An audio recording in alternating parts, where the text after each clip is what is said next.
We are 8 days away from Nationals opening day, and on today's Locked On Nationals, we're going to get into which positions that you and I feel most comfortable about.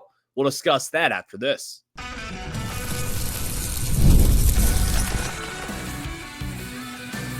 You are Locked On Nationals, your daily Washington Nationals podcast, part of the Locked On Podcast Network, your team every day.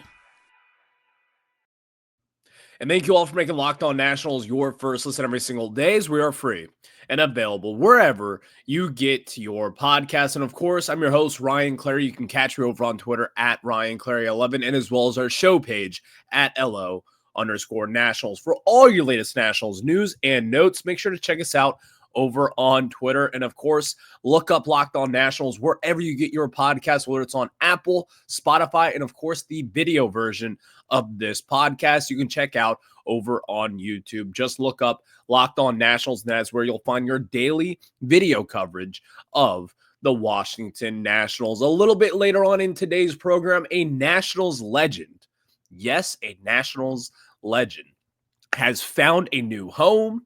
And I think it's pretty interesting. And we're going to discuss that a little bit later on because this guy was a Washington National each of the past, 6-7 years. So we'll discuss that and tell you who that is a little bit later on in today's show. But in the second segment, let's talk about Nathaniel Lowe. Nathaniel Lowe was kind of like the big guy that we got this offseason. The Nationals traded Robert Garcia for him to the Texas Rangers, and the Nationals, they got their first baseman for the next 2 seasons, but he has struggled a little bit here in spring training. So what do you make of these spring training struggles so far? And should you be concerned in the long run? We'll have that discussion for you a little bit later on in today's show, but we start off discussing which position groups that you and I feel most confident in. I'm going to tell you my 3 answers after we tell you guys about our friends over at Gametime. And today's episode is brought to you by Gametime. Download the Gametime app, create an account, and use code LOCKEDONMLB for $20 off your first purchase. So let's jump into it here. The Washington Nationals are entering a kind of a weird season where you can make the case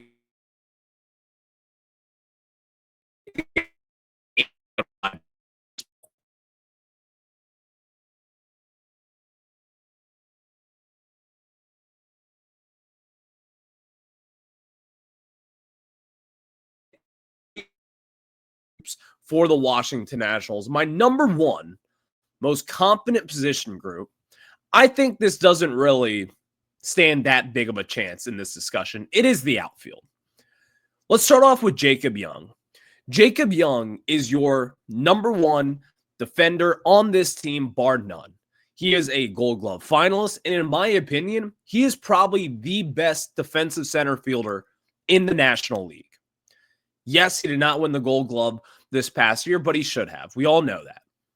Jacob Young, that starts off on a great foot for you. And then you get into right field. Dylan Cruz. Dylan Cruz, we all know the skills that he brings. He is going to be a hit guy who could hit up to 300, and he's also going to get on base. And when he gets on base, he's going to steal bases. And by the way, he has potential to hit 25 home runs in a season during his career. He brings a lot of talent at the plate.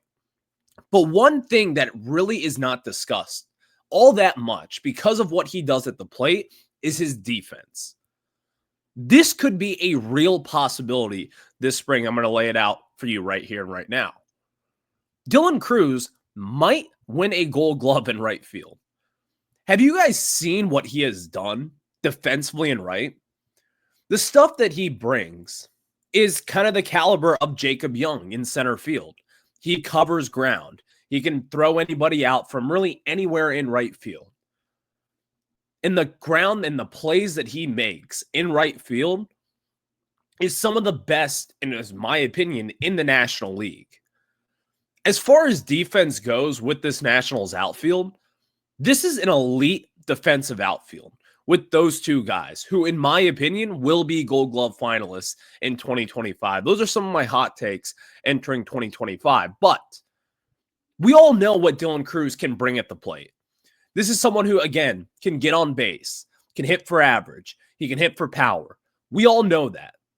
But defensively speaking, I might even say this, and in fact, I am going to say it. Dylan Cruz today, his best ability might be his defense. Like his most kind of progressed way of his game so far might be him in right field, meaning that he is probably better defensively than he is offensively at this point. And that is something that not a lot of people expected. Do you remember the debates coming out when he was the number 2 overall pick in the draft? Like, people were wondering, well, is he going to be in center field or is he going to be in right field? Well, if you put him in center field, in my opinion, I think nothing changes there. I still think Dylan Cruz would be a Gold Glove caliber guy, and I still think that he would be a very, very good defensive outfielder. But now you put a center fielder in right field, and in my opinion, the ceiling just gets higher. So with Dylan Cruz, like, you have got the guy defensively.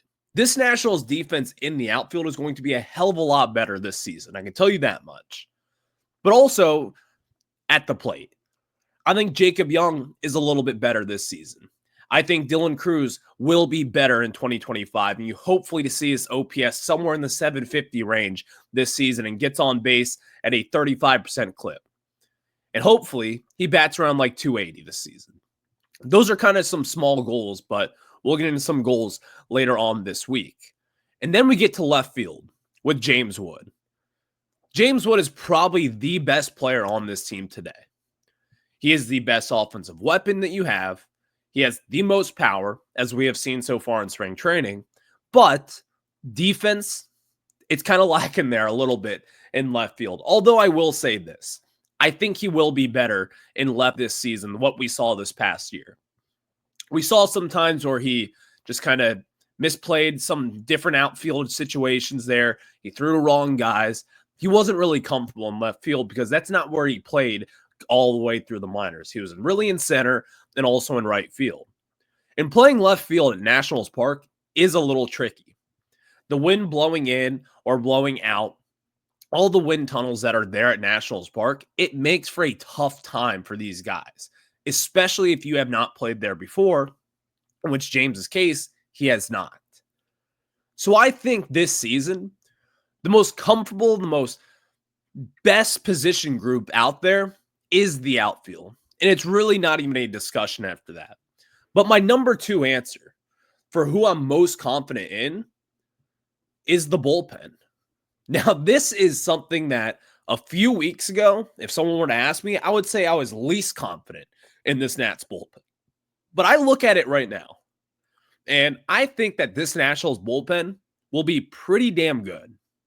And it's going to be a hell of a lot better than what we have seen the past few seasons. I started off with Jose Frere yesterday. One of my biggest takeaways is that Jose Frere is going to be an elite all-star caliber bullpen piece. I still stand by that. But also then you get into it, you have Kyle Finnegan, who was an all-star this past year, who is a solid closer. You could do better. You could have Jose Frere be your closer down the line, but he is still someone that I trusted. And then you get into guys like Jorge Lopez, who hasn't really done all too much this spring, but still, he's going to be a prominent figure in this bullpen as well. And then you get into some young, rising guys like Lucas Sims, who's got filthy stuff, who maybe hasn't looked all too great so far in spring training. But if you have noticed, he is obviously trying to work in his fastball this spring. He has been throwing his fastball at a pretty high rate, in which he does not do typically in the regular season. So with that said, spring training is a little bit of a kind of workaround for guys. Like Lucas Sims, he has got the off speed, he's got the breaking pitches, but he's working on his fastball, and that's why his numbers really aren't all too great so far in spring training. But I can tell you this, he is a nasty, nasty reliever that, and he comes in big situations, he should shut the door on some of these guys. This bullpen has probably been the most surprising group so far, in my opinion. And we haven't even mentioned Orlando Revolta, a 13th round pick out of JUCO back in 2019 from the Nationals. This guy has shown a lot so far in spring training. And also, by the way, he's 6'7". Just a guy who's going to throw upper 90s consistently, has got good breaking stuff. I think with where this bullpen is, it's going to be intriguing with what the Nationals do right now. But I can say this today. The Nationals have opened up a 40-man roster spot. Orlando Rebalta might fit in that picture today. Maybe he makes this major league staff, which I expect him to. I think a lot of people do also. But Rebalta could be a key figure in this Nationals bullpen. And you're finally starting to see these young pieces. Again, Jose Ferrer, Lucas Sims, Orlando Rebalta. The Nats, they have got some talent in this bullpen. And not even to mention the all-star Kyle Finnegan. You have got pieces to this bullpen today. And I think the Nationals are probably in a very, very good situation as far as their bullpen goes. And that is something, again, 2 weeks ago, if you were to ask me, I would be like, this bullpen is a mess right now. It has some upside, but also has a lot of downside. And it still does, because you're banking on a lot of young talent taking these steps up, and we'll see what they can do. But I do feel confident that this bullpen will be a much better product than what a lot of people expect heading into 2025. So keep your eye out on the bullpen. And of course, obviously, the Nationals outfield as well. But let's talk about Nathaniel Lowe. Nathaniel Lowe has struggled a little bit so far in spring training. And if you watch this podcast, you probably know where I'm going to be going with this. We'll discuss that after I tell you about our good friends over at Supply House, and get the supplies that you need from the site that is made for the skilled trades. Supply House. Whether you're in plumbing, HVAC, or electrical work, Supply House is a reliable way to order products online, and their easy-to-use website is packed with helpful resources and the latest product info to help you get the job done right. Plus, with a complete inventory of over 200,000 parts from 400 plus top brands, you'll find exactly what you need delivered fast from coast to coast. Need help with an order? Supply House offers expert support and industry-leading service, so you'll always talk to a real person. And for trade pros looking for an extra edge, their free Trade Master program offers exclusive perks like a dedicated phone line, free shipping, and discounts on every order.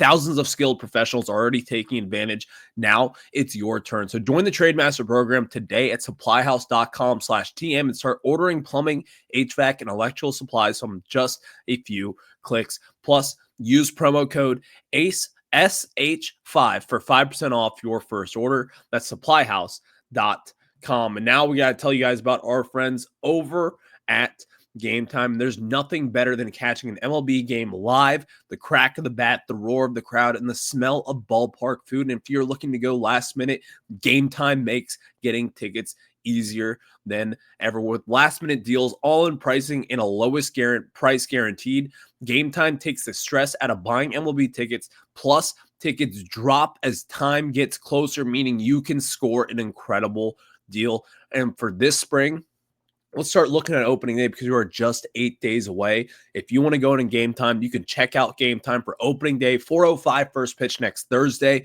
I can tell you this much: you open Gametime, you see the views from your seats, you pick that, and also they've got some flash zone deals that you will not want to see. So take the guesswork out of buying tickets with Gametime. Download the Gametime app, create an account, and use code LOCKEDONMLB for $20 off your first purchase. Terms apply. Again, create an account, redeem code LOCKEDONMLB for $20 off your first purchase. Download Gametime today. Last minute tickets, lowest price guaranteed. Now we get back into it, discussing some of the Washington Nationals. And this was one of the big offseason acquisitions for this team in quite some time. You got a former Gold Glove winner and a former Silver Slugger, Nathaniel Lowe from the Texas Rangers. But he has struggled. And if you look at the numbers overall, you might be concerned. And I don't think it's that crazy to be concerned about Nathaniel Lowe, by the way. Because when you look into it, number one, each of the past 2 seasons, his numbers on Baseball Savant have dipped. His average exit velocity has fallen off a little bit. His chase rate has risen, and it just has not been the same product that we have seen from him since 2022, where he was a legit, very good offensive weapon for the Texas Rangers. And in that season in 2022, he hit 27 home runs. And in each of the past 2 seasons, he's hit 17 home runs in 23 and 16 this past season in 2024. So, with that said, there is a decline there. And we have noticed that, and everyone around this team kind of understands that at this point. But when the Nationals made that move and traded away Robert Garcia for them, my first thought was, oh my God, the Texas Rangers just got Robert Garcia for someone who has won a Gold Glove and a Silver Slugger relatively recently. And Robert Garcia is fine, but he is certainly a replaceable piece. I was like, that is a steal for the Nationals, which made me think, what do the Rangers know that we don't? That's kind of what it's like for me at this point. And so far, the concerns for Nathaniel Lowe in spring training have been the power, for me at least. The power has not been there. He has not hit a single home run so far in spring training. Now, that doesn't really necessarily mean all too much, but when you look at it, it's not great. Like, you want your power hitters, again, to hit for power. I want Josh Bell, when he is up there hitting, to hit for power. He acknowledged that this past week on with Grant and Danny for my other job that I use here for 106.7 The Fan. But Josh Bell needs to hit for power. Nathaniel Lowe, he is also in that bucket. Now, he has really only had one elite power season, in which was 2022. And other than that, he has not hit 20 plus home runs in a single season in his career besides that 2022 season. It's in there for him. This is a big guy who can hit 24 to 30 home runs if everything clicks. But as of right now, I can't help but be a little concerned for your Nationals first baseman. Like, he has not looked himself so far in spring training. And I looked at the numbers, the spring training numbers overall, like, they haven't been great for him throughout his career. So maybe he turns it on when the games really matter. Because this guy does have a long history of putting up solid numbers over at first base. A career 789 OPS. He has got a career 433 slug on the season. Like, this guy is a legit power bat, number one. But number two, puts up good numbers pretty consistently. His lowest OPS as far as a major leaguer goes was in 2020 when he only played in 21 games for the Tampa Bay Rays, made it all the way to the World Series. But even then, his slugging was still there. And he only played in 21 games. So this guy has a long history of being a solid first baseman, which kind of backs up the Nationals being like, hey, we need someone who's going to be great defensively and solid offensively over at first base. Maybe that does it for them, and that's perfectly fine. But what do the Rangers know that we don't? And I can't get past that, because if you look at it, he's going to be a team leader and a defensive stud, which we get. But I cannot get past the fact that he was on the clearance rack for the Texas Rangers. They gave him away, who has 2 more years of service time, and they said, we'll take Robert Garcia, who's got some time left for the Rangers. Maybe they see something in Garcia, and that's really all that. But think of this scenario here. He was on a clearance rack for this team. It's kind of like finding a pair of Heelys at a shoe store on clearance. You might remember Heelys from back in 2011, 2010, in that era. They were like the most popular thing. And nowadays, you never see Heelys anywhere. You don't see them at Marshall's. You don't see them at the Heely store, whatever out there, Skechers, whatever it could be. You do not see it at all. So it kind of concerns me for the price tag that Nathaniel Lowe had for 2 years left of service time, but the Rangers just said, you know what? We're going to take this left-handed pitcher from the Nationals who has been very down and up at times, but someone who is really replaceable, And we're going to give you a first baseman who has won a Silver Slugger and a Gold Glove each of the past 3 seasons. Like, okay. That part I cannot get past, in my opinion. So yes, to answer my own question, I'm slightly concerned about Nathaniel Lowe. I don't think he's going to be bad. Like, I think he is going to be much better offensively than a Dominic Smith. I think he'll be better offensively than an Andres Chaparro and a Juan Yepez. But at this point, you have to think to yourself, are these struggles real right now? And is this the Nathaniel Lowe that we're going to see entering 2025? Because right now in spring training, it has not clicked. But I will say this, notoriously, in the month of March/April, he has done pretty well. He has a career 281 batting average, a 357 OBP, a 450 slug, and an 806 OPS. So he has been a fast start kind of guy. And again, he's going to be a team leader. He has won a World Series. He has done all the best things that you could possibly do as a Texas Ranger and a Tampa Bay Ray. But then it's hard to look past these struggles so far. And right now, the power has not been there. And if you're at first base, if you're my power guy, I'm going to need your power to be there and be there in a huge way for the Nationals. So thank you all for making Locked On Nats your first listen every single day. And next, a Nationals legend has found a new home on a major league deal. And you might be thinking, what's so surprising? I'll tell you after we tell you guys about our good friends over at Just Ingredients. And of course, when it comes to fueling your body, quality matters. And that's why Just Ingredients is changing the game with clean, high-quality products designed to support better health and peak performance. Just Ingredients offers an NSF-certified line of protein powder, electrolytes, pre-workout, and creatine, all rigorously tested to ensure they're free from substances banned by major athletic organizations. Just Ingredients has also partnered with 2-time MVP Bryce Harper, who trusts their NSF certified sports line to fuel his training and recovery. And I love that Just Ingredients prioritizes wholesome, nourishing ingredients without the artificial junk. Because if you look around at some of these protein places outside of this industry, you will see that there is a lot of additives in there. And this, with Just Ingredients, they do not do that stuff. And whether you're recovering after a workout or need an energy boost, their grass-fed whey protein and pre-workout deliver real results. So visit justingredients.us and use code LOCKEDONMLB for $20 off. And for more wellness tips, follow at just.ingredients on Instagram. Now, let me tell you guys about some of our new good friends to get ready for NCAA March Madness that starts tonight. The NCAA tournament is here, and so is the bracket breakdown. Locked On Podcast Network and Amazon Fire TV channels are teaming up to deliver NCAA tournament coverage like never before.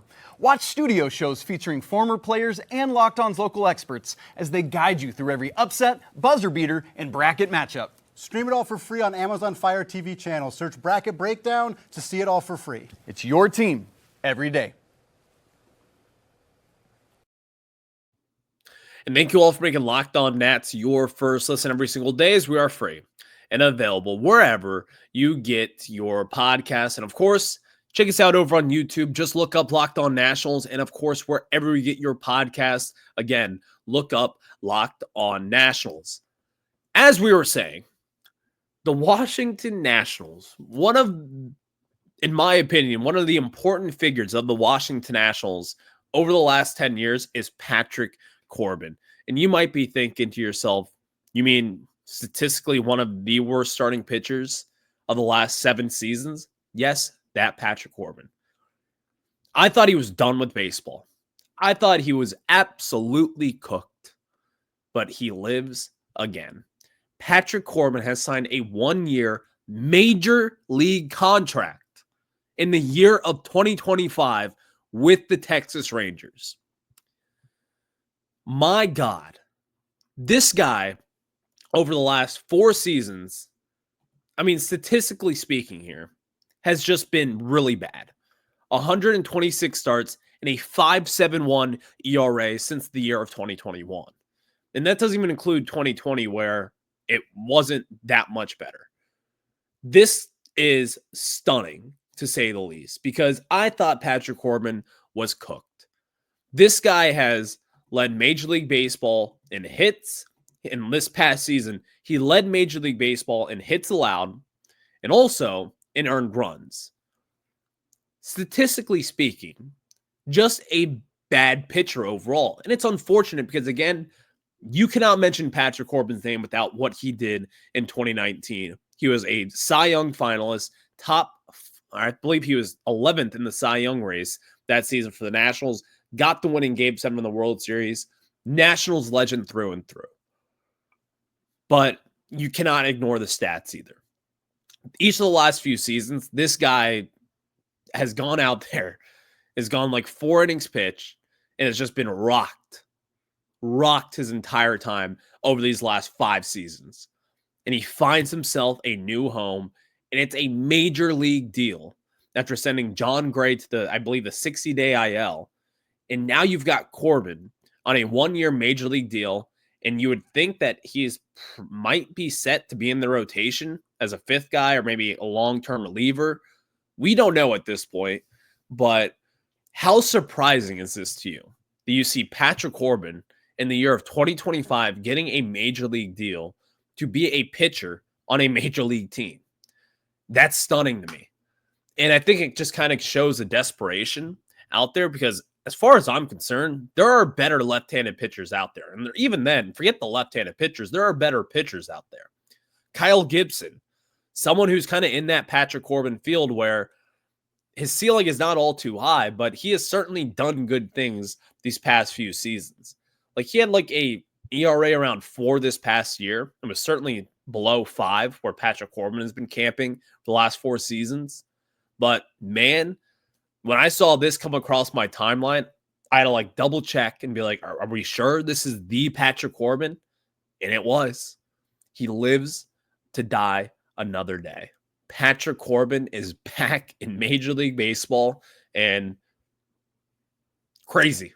I don't know what to say. Anything can happen in 2025, I guess. So thank you all for making Locked On Nets your first listen every single day, as we are free and available wherever you get your podcasts. I will catch you guys on the flip side. Have a good one. Go Nats.